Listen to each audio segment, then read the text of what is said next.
সুপ্রিয় শিক্ষার্থীবৃন্দ, অনলাইন ক্লাসে তোমাদের স্বাগত। আজকে আমি একাদশ এবং দ্বাদশ শ্রেণীর জন্য উৎপাদন ব্যবস্থাপনা ও বিপণন দ্বিতীয় পত্রের তৃতীয় অধ্যায়ের বাকি অংশটুকু আলোচনা করব।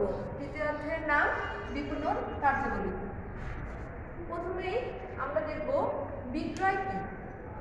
বিক্রয় হচ্ছে এমন একটি প্রক্রিয়া যার মাধ্যমে অর্থের বিনিময়ে বিক্রেতার নিকট হতে ক্রেতার নিকট পণ্যের মালিকানা হস্তান্তরিত হয়। অর্থাৎ বিক্রয় হচ্ছে বিপণনের এমন একটি বিষয় যার মাধ্যমে ক্রেতার নিকট পণ্যের মালিকানা হস্তান্তরিত হয় এবং এর মাধ্যমে পণ্যের সত্যগত উপযোগ সৃষ্টি হয়। এখন দেখো বিক্রয় সম্পর্কে আমরা কি ধরনের ধারণা পেয়ে থাকি। বিক্রয় হচ্ছে অর্থের বিনিময়ে ক্রেতার নিকট পণ্যের মালিকানা হস্তান্তর প্রক্রিয়া। এর মাধ্যমে অর্থ উপার্জিত হয়। বিক্রয় বৃদ্ধির জন্য প্রসারমূলক কর্মকাণ্ড গ্রহণ করা হয়। এছাড়াও এর মাধ্যমে পণ্যের সত্যগত উপযোগ সৃষ্টি হয়। অর্থাৎ বিক্রয় হচ্ছে বিপণনের একটি গুরুত্বপূর্ণ বিষয় যার মাধ্যমে ক্রেতার নিকট পণ্যের মালিকানা হস্তান্তরিত হয়। এখন দেখব আমরা বিক্রয়কে কেন বিপণনের সবচেয়ে গুরুত্বপূর্ণ কাজ বলা হয়।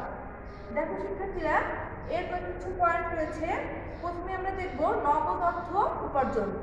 বিপণনের সবচেয়ে গুরুত্বপূর্ণ বিষয় কেন বিক্রয় সেটি এখানে বলা হয়েছে। বিক্রয়ের মাধ্যমে সহজেই নগদ অর্থ উপার্জন করা যায়, যা অন্য কোনো মাধ্যমেই অর্থ উপার্জন করা যায় না। অর্থাৎ বিক্রয়ের মাধ্যমে শুধুমাত্র অর্থ উপার্জন করা হয়। এর জন্যই বিপণনে বিক্রয়কে সবচেয়ে গুরুত্বপূর্ণ কাজ বলা হয়। ব্যয় নির্বাহ। বিক্রয়ের মাধ্যমে যে অর্থটা উপার্জিত হয় তার জন্য আমাদের কোম্পানির যে ব্যয়গুলো হয়ে থাকে এই অর্থ দিয়ে আমরা সহজেই ব্যয় নির্বাহ করতে পারি। এজন্যই বিক্রয় সবচেয়ে গুরুত্বপূর্ণ। এরপর দেখো শিল্পায়ন। বিক্রয়ের মাধ্যমে যে অর্থ উপার্জিত হয় তার মাধ্যমে আমরা নতুন নতুন শিল্প গড়ে তুলতে পারি এবং সহজেই আমাদের দেশের শিল্পে উন্নতি হয়ে থাকে। এরপরে বিনিয়োগ তুলে নেওয়া। একটি প্রতিষ্ঠানে যত বিনিয়োগ করা হয় শুধুমাত্র বিক্রয়ের মাধ্যমে ওই বিনিয়োগটা তুলে নেওয়া যায়। অর্থাৎ বিক্রয়ের মাধ্যমে আমরা যে পণ্যটা বিক্রি করি তার মাধ্যমে যে অর্থটা উপার্জিত হয় তার মাধ্যমেই যে আমরা পণ্যটি বিক্রয় করতে পারি এবং ওখান থেকে যে অর্থ পাই সেখান থেকে আমরা বিনিয়োগ তুলে নিতে পারি। টিকে থাকা। বিক্রয়ের মাধ্যমে যদি অর্থ উপার্জন করা যায় তাহলে প্রতিযোগিতায় টিকে থাকা সম্ভব হয়। এরপর হচ্ছে মুনাফা অর্জন। একমাত্র মুনাফা অর্জন বিক্রয়ের মাধ্যমেই সম্ভব হয়। বিক্রয় বাড়লে মুনাফা বাড়ে এবং বিক্রয় কমলে মুনাফা কমে। এরপর দেখো শিক্ষার্থীরা কর্মসংস্থান সৃষ্টি। বিক্রয়ের কাজের সাথে অনেক লোক জড়িত থাকে এবং সহজেই এই বিক্রয়ের মাধ্যমে অনেক লোকের বেকারত্ব হ্রাস পায় এবং কর্মসংস্থানের সৃষ্টি হয়ে থাকে। এরপর দেখো জীবনযাত্রার মান উন্নয়ন। যখন একটি কোম্পানি বেশি বেশি পরিমাণে বিক্রয় করবে তখন ওই কোম্পানির শ্রমিকদের তারা বেশি পারিশ্রমিক দিতে পারবে এবং ওই শ্রমিকদের জীবনযাত্রার মান উন্নত হয়। এবং এছাড়াও বিক্রয়ের মাধ্যমে যখন অর্থ উপার্জিত হয় ক্রেতারা ওই পণ্যটি সহজেই ক্রয় করতে পারে এবং ক্রেতারাও তাদের জীবনযাত্রার মান উন্নত করতে পারে।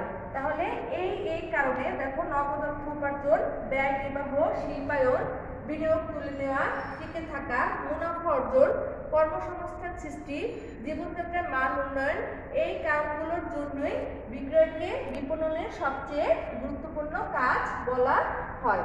এখন শিক্ষার্থীরা আমরা দেখব বিপণনের পরবর্তী পর্যায়ের মধ্যে যে একটি পয়েন্ট রয়েছে সেটি ছিল হচ্ছে বিজ্ঞাপন।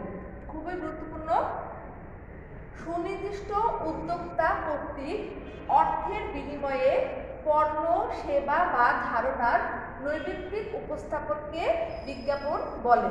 নৈমিত্তিক উপস্থাপন অর্থ যে কোনোভাবে তারা এই বিজ্ঞাপন সম্পর্কে ক্রেতাদের জানাতে পারে। যেমন সাময়িকী, সংবাদপত্র, রেডিও, তারপর টেলিভিশন, যে কোনো মাধ্যমে একটি পণ্য সম্বন্ধে ক্রেতাদেরকে জানানো যেতে পারে। অর্থাৎ বিজ্ঞাপন হচ্ছে কি কোনো অর্থের বিনিময়ে পণ্য বা সেবা ধারণার নৈর্ব্যক্তিক উপস্থাপনই হচ্ছে বিজ্ঞাপন। এখন দেখো বিজ্ঞাপন সম্পর্কিত কি ধরনের আলোচনা রয়েছে। বিজ্ঞাপন হচ্ছে একটি অর্থ প্রদত্ত প্রমোশন হাতিয়ার, অর্থাৎ বিজ্ঞাপন দিতে গেলে অর্থের বিনিময় করতে হবে।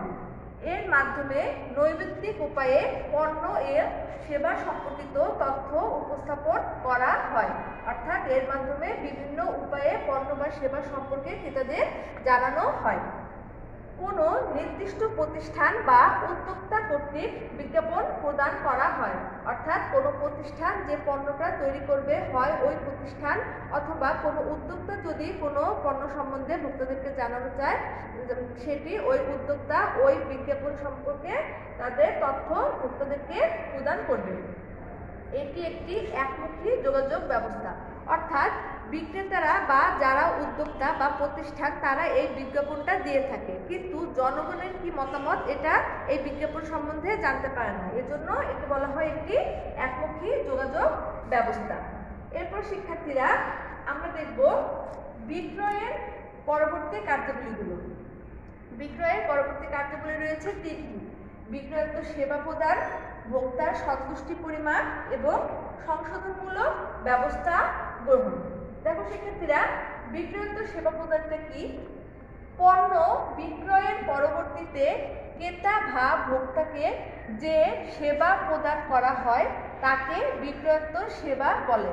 অর্থাৎ একটি পণ্য কেনার পরে ক্রেতাকে যে অন্য ধরনের সুবিধাটা প্রদান করে সেটি হচ্ছে বিক্রয়োক্ত সেবা, যেমন সংস্থাপন, গ্যারান্টি, ওয়ারেন্টি, হোম ডেলিভারি, এগুলো হচ্ছে বিক্রয়োক্ত সেবা। অর্থাৎ একটি পণ্য কেনার পরে ক্রেতাদের ওই কোম্পানি থেকে এই ধরনের সুযোগ সুবিধাগুলো দিয়ে থাকে, এটি হচ্ছে বিক্রয়োক্ত সেবা প্রদান।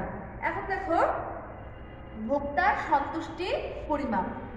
পণ্য থেকে প্রাপ্ত সুবিধার সাথে প্রত্যাশার তুলনা করে ভোক্তার মধ্যে যে আনন্দের অনুভূতি সৃষ্টি হয় তাকে ভোক্তা সন্তুষ্টি বলে।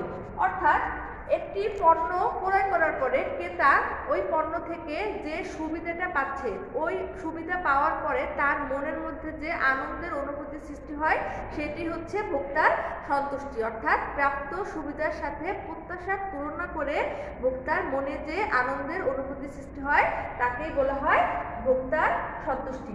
তাহলে কি বিক্রয়ের পরবর্তীর মধ্যে এই ভোক্তার সন্তুষ্টি পরিমাপ করাটাও খুবই গুরুত্বপূর্ণ বিষয়। এখন দেখো শিক্ষার্থীরা, বিক্রয়ের পরবর্তী কার্যাবলীর মধ্যে আরেকটি গুরুত্বপূর্ণ বিষয় হচ্ছে সংশোধনমূলক ব্যবস্থা গ্রহণ। ভোক্তা সন্তুষ্টি পরিমাপের পর ভোক্তার প্রত্যাশা অনুযায়ী বিপণনকারীকে তার পণ্য মূল্য বন্টন ও প্রসারমূলক কর্মকাণ্ডের সংযোজন বা পরিমার্জন করতে হয়।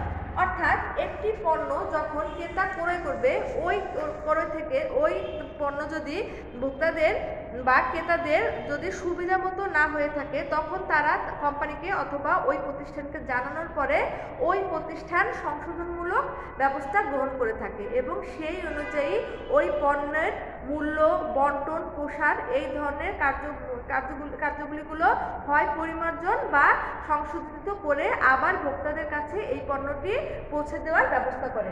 এটি হচ্ছে সংশোধনমূলক ব্যবস্থা গ্রহণ। অর্থাৎ কোনো পণ্য বিচ্যুতি হলে বা যদি ওখান থেকে কোনো ত্রুটি দেখা দেয় এটির সংশোধনমূলক ব্যবস্থা করাই হচ্ছে সংশোধনমূলক ব্যবস্থা গ্রহণ।